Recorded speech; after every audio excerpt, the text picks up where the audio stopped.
Hello friends, welcome to pro talent and I'm Nitin Parmar. My dear students, आपका स्वागत है हमारे इस third module of CAT 2020 slot 2 के क्वेश्चंस के अंदर। We are going to discuss about question number 21 to 26.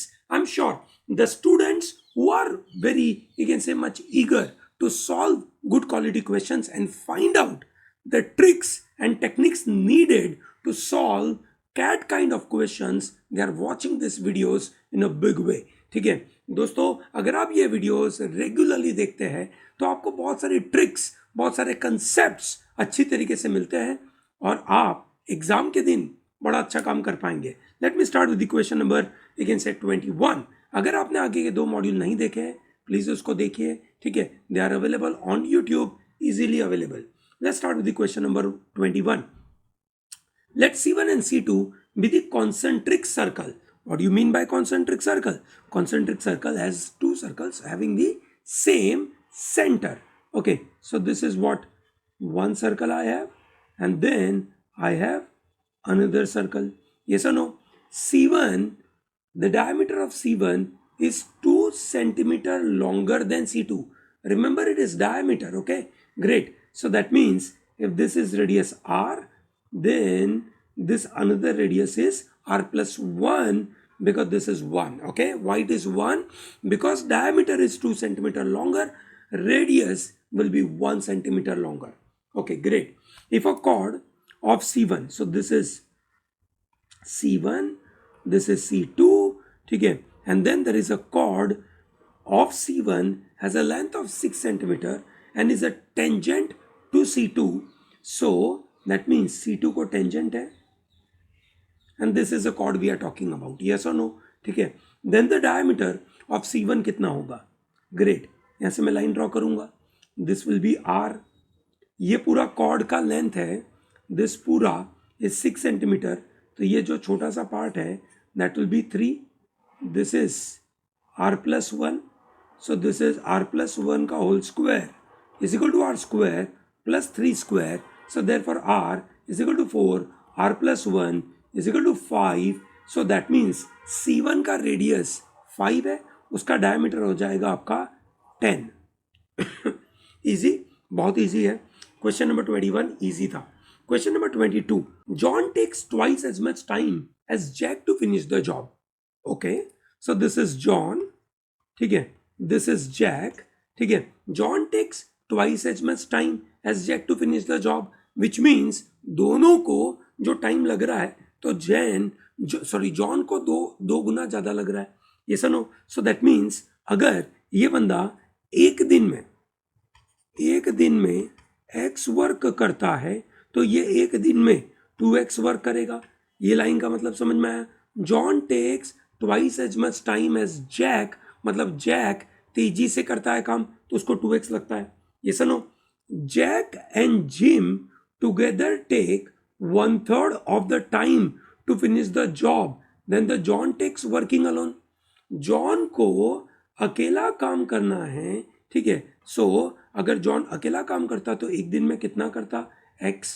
ये सुनो, अब उसके सामने Jack and Jim together takes 1/3 of the time। ये सुनो, 1/3 of the time का मतलब मैं उसको उल्टा कर दूं कि अगर जॉन को काम करना है 3x, ये सुनो, जॉन को काम जो करना है 3x, और वही काम है ना, वही काम अगर जैक और जिम करेंगे तो कितना करेंगे भैया? जैक और जिम भी करेगा x, एक दिन में x काम करेगा। yes or no? So basically Jack and Jim together carries out 3x of the work. yes or no? John takes, है ना, जॉन उसी काम को करने में कितना टाइम लगाएगा? 3 दिन लेगा। ये सर नो, बराबर, क्योंकि एक दिन में x करता है, 3 दिन में 3x करेगा। ये लाइन भी अपने यहाँ पे सेट हो गई। चलिए, बहुत अच्छी बात है। Moreover, in order to finish the job John takes 3 days more than the time taken by 3 of them working together. तीनों दिन मिलकर एक दिन में कितना काम करते हैं? 4x। ये सर नो, तो n दिनों में कितना करेंगे? 4x into n, ठीक है। वाइल एक दिन में, ठीक है, क्या बोला था इन्होंने? then taken by 3 of them, then John takes 3 days more. John एक दिन में x काम करता है तो उसको कितने दिन लगेंगे? n plus 3 days more. That is a calculation we are interested in. So this is nx plus 3x and this is 4nx. Yes or no? Great. So we get what? 3nx is equal to 3x. Okay, so we get n equal to 1. Okay, so what is n equal to 1? Yes, n equal to 1. In how many days will Jim finish the job working alone? Jim कितने दिन में काम करेगा? काम करना कितना है? 4x into n equal to 1 है. सो टोटल काम करना है 4x. जिम एक दिन में कितना करता है? x. तो उसको लगेंगे कितने दिन? 4 दिन. सिंपल है. चलो बढ़िया. ठीक है. Looks okay. Looks okay. Great. Question number 23. In May, John bought same amount of rice and same amount of wheat as he had bought in April. चलिए बहुत अच्छी बात है. ठीक है. So there is April, this is May and John ने rice और wheat लिया है. राइस का सेम क्वांटिटी, जैसे x quantity, y quantity, y quantity. ठीक है. And but spent 150 more because the price has increased. So there were some price P. ठीक है. Okay. And there is some price. So let's take price को R मान लेते हैं. ठीक है. ये R है और इसका प्राइस W है. इसका प्राइस R है, इसका प्राइस W है. पर प्राइस बढ़ गई कितनी? 1.2 एंड यहाँ पे प्राइस बढ़ गई 1.12 और इन दोनों का डिफरेंस कितना हुआ? 150. So in another way 0.2 of XR plus 0.12 of WY is equal to 150. ये समझ आया आपको? Let me explain. बेसिकली क्या दिया गया था? X is a quantity, X is the kg of rice, Y is kg of wheat. ठीक है ना? दोनों X और वो है और R is the price of rice, है ना? Price of rice. ठीक है. And W is equal to price of wheat. ठीक है. So this is a total money spent. XR, X into R, Y into W is a total money spent. That is in April. In May, they purchased the same quantity called X and X and Y, but the price has increased by 20%. So that is 1.2 and price has increased by 12%. So that is 1.12. ठीक है. Then what did I do? I simply subtracted them. So I get 0.2 of XR plus 0.12 of WY is equal to 150. ठीक है. That is what they have provided. Now they said John had spent 450 on rice in April, which is X into R is equal to 450. Okay, so this is 450. बराबर है. So 450 into 0.2, that makes it to 90. So this is 0.12 of WY is equal to 150 minus 90. That makes it to 60. So WY is equal to 60 divided by 0.12. So that makes it to 500. So they are spending 500 rupees in April for wheat. Yes or no? Then how much did he spend on wheat in May? May में कितना किया होगा इन्होंने? May में इन्होंने किया होगा 12% more. So 12% of 500 which is 60 more. So answer would be 560. Is that very clear to everyone? Comfortable है? चलिए great.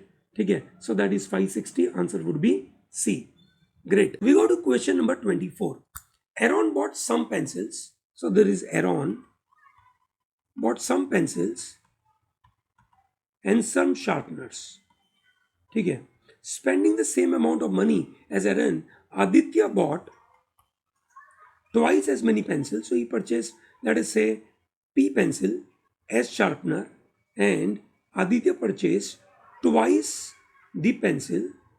ठीक है. And 10 less sharpener as minus 10. If the so the price is, दोनों का total price is same. The cost of one sharpener is 2 more than the cost of pencil.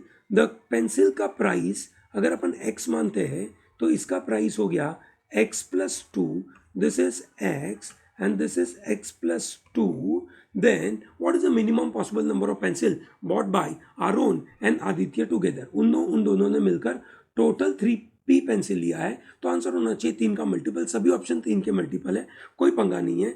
Great. ठीक है. तो इन्होंने सेम क्वांटिटी खरीदा था. कोई और इन्फॉर्मेशन हमारे पास नहीं है. ठीक है. ये इसको इक्वेट करते हैं हम. दोनों सेम है तो दोनों को इक्वेट करते हैं. सो 2P इंटू एक्स आदित्य का पैसा plus S minus 10 into x plus 2 का पैसा is equal to p into x plus s into x plus 2. ये मेरा इक्वेशन बनेगा. I know this is 2px, this is px, so I am only left with px on the left hand side. ठीक है, plus s into x plus 2 मेरा पूरा cut जाएगा. सो बचेगा क्या मेरे लिए, minus of 10 into x plus 2 is equal to 0. So what do I get, p of x minus 10 of x, minus 20 था लेफ्ट हैंड साइड, मैं उसको राइट हैंड साइड पे लेके जाऊं. So this will become 20. So I take out x common, p minus 10 into x is equal to 20. Yes or no? So now they are asking what is the minimum value of, we can say, pencils bought, which is 3p. What is the minimum value of 3p? Which means what is the minimum value of p? ठीक है. Now looking at this equation, minimum value of p would be what? मतलब 1 तो हो नहीं सकता, 2 तो हो नहीं सकता क्योंकि नेगेटिव हो जाएगा.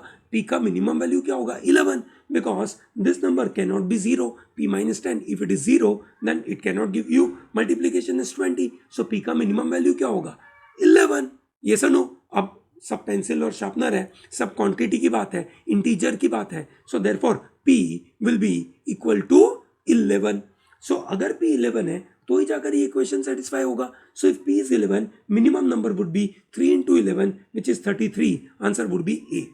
कंफर्टेबल है, वेरी इजी है ना. However it is not that easy जितना it looks easy here when I am making it in a very simplified equation. अगर आप ये इक्वेशन बनाने के काबिल हो, ठीक है, तो आप कर सकते हैं. मैंने सोचा क्या, ये समझो. मैंने जब ये इक्वेट करा, वहां तक तो मेरे दिमाग में कुछ बड़ी बात नहीं थी. मैं ये आइडेंटिफाई नहीं कर पा रहा था कि मिनिमम क्या होगा. मैं आइडेंटिफाई कब कर पाया, जब मेरे पास ये इक्वेशन बैठा.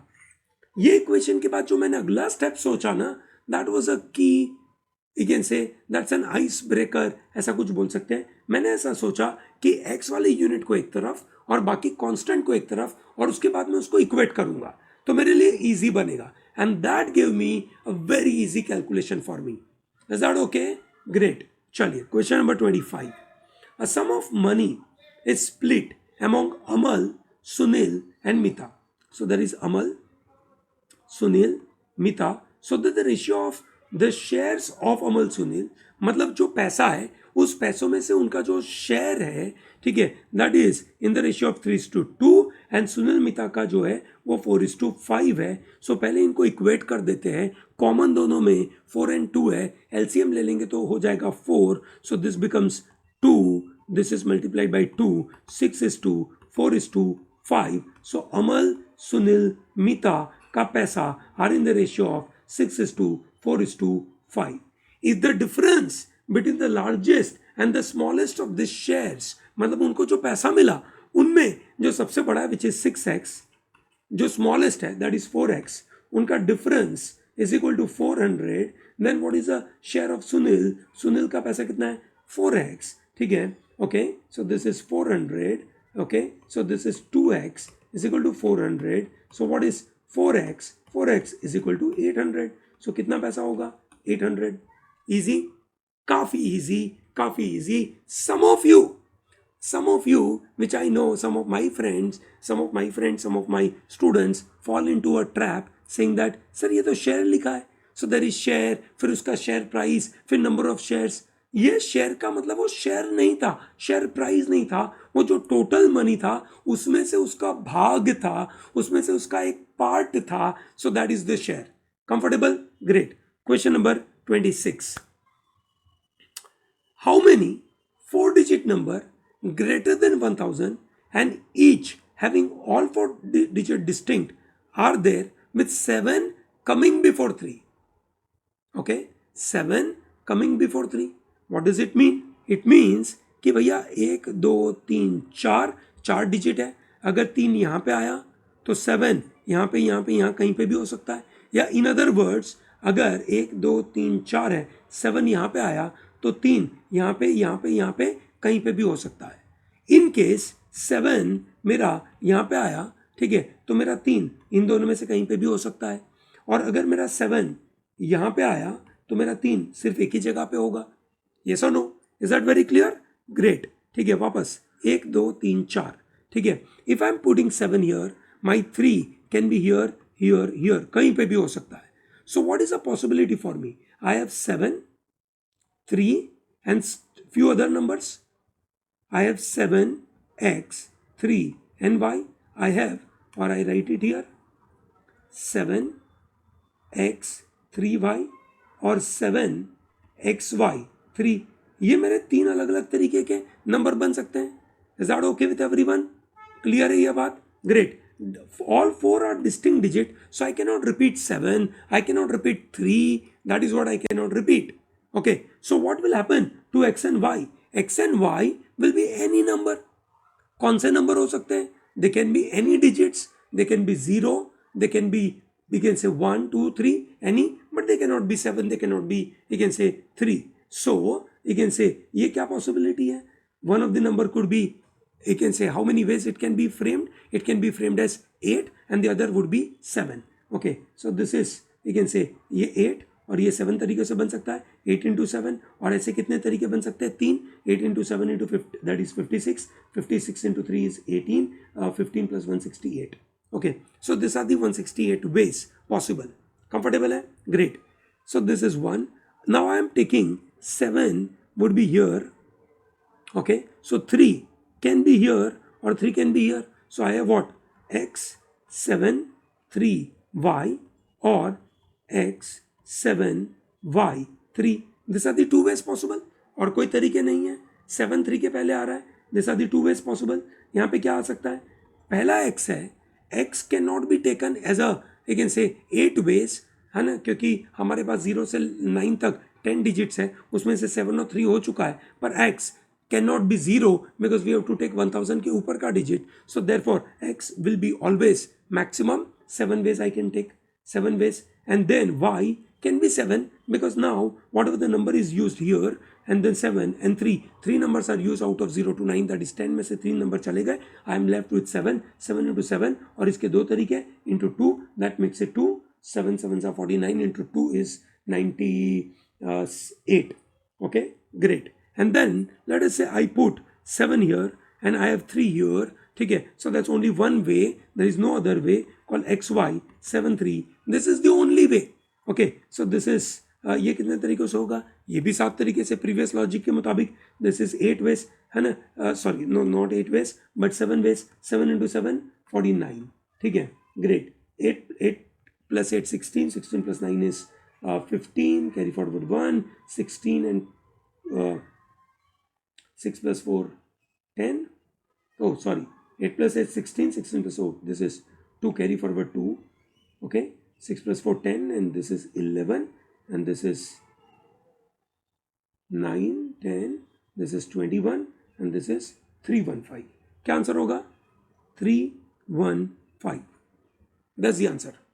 Easy है, काफ़ी easy है. I'm sure you will be in a position to do it. दोस्तों, don't miss out to look at our slot 3 के next questions. Okay, slot 3 questions will start very soon. Okay, that is by tomorrow. Okay, चलिए, all the best and don't miss out to like this channel, subscribe our channel, tell to large number of people to be part of Pro Talent. Okay, thank you. Have a good day.